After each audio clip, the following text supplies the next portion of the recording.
Well, as you mentioned, infection prevention very near and dear to our heart here, and we share your mission, which is why we have this podcast, because we can do a better job. But many of these cross-contamination infections are preventable, particularly in a healthcare setting.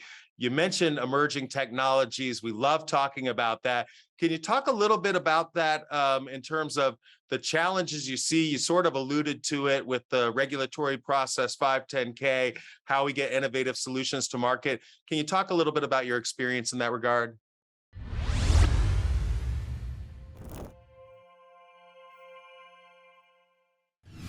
Sure.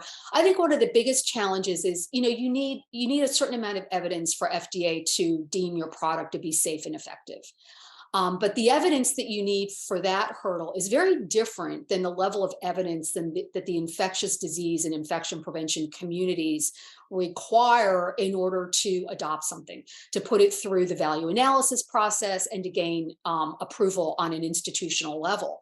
And so that can be a real challenge for smaller companies because through the years, CDC, through its guidance and other activities, has really led us to believe that unless you have a large randomized controlled trial, we shouldn't be looking at a new technology.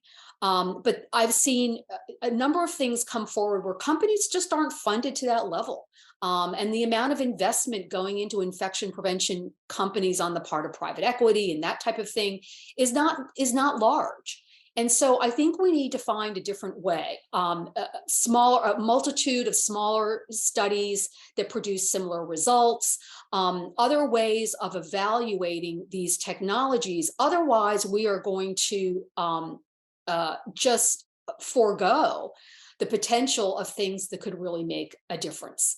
And that's a process of education. It's a process of partners who are willing to do studies with you and get that evidence published, and have organizations who publish be willing to accept things that are not gold standard randomized control trials, because until it's published, it doesn't exist.